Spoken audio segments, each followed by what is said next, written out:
Hello guys, ഇന്ന് നമുക്ക് ration കടയിലോട്ട് പോകാം ഗൈസ്. ഞങ്ങളുടെ റേഷൻ കടയിലോട്ട് പോകാം. കുറേ നാളായിട്ട് ഞാൻ റേഷൻ കടയിൽ പോകണമെന്ന് വിചാരിച്ചുകൊണ്ടിരിക്കുകയാണ്. കാരണം എൻ്റെ വിരൽ പതിയണില്ല. അതുകൊണ്ട് വീട്ടിലെല്ലാവർക്കും പതിയും, എൻ്റെ വിരൽ പതിയാത്തതുകൊണ്ട് എൻ്റെ അടുത്ത് പോയി പതിപ്പിക്കാൻ പറഞ്ഞു. അങ്ങനെ ഞാനും അച്ഛനും കൂടെ ഒരു 10-11 മണിയൊക്കെ ആയപ്പോഴത്തേന് റേഷൻ കടയിൽ പോയി. റേഷൻ കടയിൽ നടന്ന് നമ്മൾ എത്തി. പക്ഷെ നല്ല തിരക്കുണ്ടായിരുന്നു. ഒരു 4-5 പേരുണ്ടായിരുന്നു കേട്ടോ. അപ്പം നമ്മളാണ് അവസാനത്തെ ആൾക്കാർ. അതുകൊണ്ട് നമ്മളിങ്ങനെ വെയിറ്റ് ചെയ്തു. കുറേ നേരം വെയിറ്റ് ചെയ്തതിന് ശേഷം നമ്മളെ കാർഡിൽ പേര് വിളിച്ച് ഞങ്ങൾ ചെന്നു. ആദ്യം എൻ്റെ തള്ളവിരൽ പതിഞ്ഞില്ല. പിന്നെ എൻ്റെ ചൂണ്ടുവിരൽ പതിച്ച് അതും അതാണ് പതിഞ്ഞത് ഗൈസ്. കുറേ നേരത്തെ പരിശ്രമങ്ങൾക്കൊടുവിൽ എൻ്റെ കൈയും പതിഞ്ഞു ഗൈസ്. എനിക്ക് വേറൊരു സന്തോഷമില്ലായിരുന്നു. ഭയങ്കര സന്തോഷമായിരുന്നു ഇത്രയും നാളും പതിയാത്തതുകൊണ്ട്.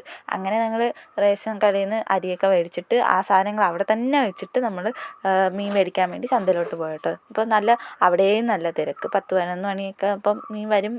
നല്ല തിരക്കുമാണ്. അപ്പം ബാർഗെയിൻ ചെയ്ത് ഞങ്ങൾ 50 രൂപയ്ക്ക് മീൻ മേടിച്ചു ഗൈസ്. അതും 50 രൂപയ്ക്ക് ചാൾ തന്നെ മേടിച്ചു. എന്നിട്ട് നമ്മൾ അതേ 50 രൂപയ്ക്ക് വേറൊരു 50 രൂപയ്ക്ക് കിഴങ്ങും കൂടെ മേടിക്കാൻ പോയി. കിഴങ്ങെന്ന് വെച്ചാൽ മരച്ചീനി, ഞങ്ങൾ കിഴങ്ങെന്ന് തന്നെ പറയണത് കേട്ടോ.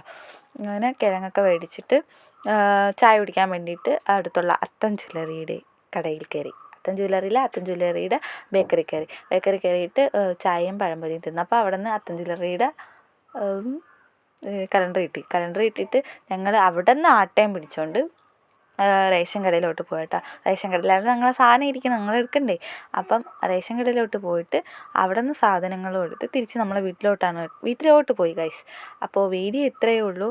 ഇഷ്ടമായെങ്കിൽ ലൈക്ക്, ഷെയർ, സബ്സ്ക്രൈബ് ചെയ്യാൻ മറക്കരുത് കേട്ടോ. എൻ്റെ വീഡിയോ കാണുന്നതിൽ പകുതി പേരും എന്നെ സബ്സ്ക്രൈബ് ചെയ്തിട്ടില്ല. അപ്പോൾ എല്ലാവരും സപ്പോർട്ട് ചെയ്യണം.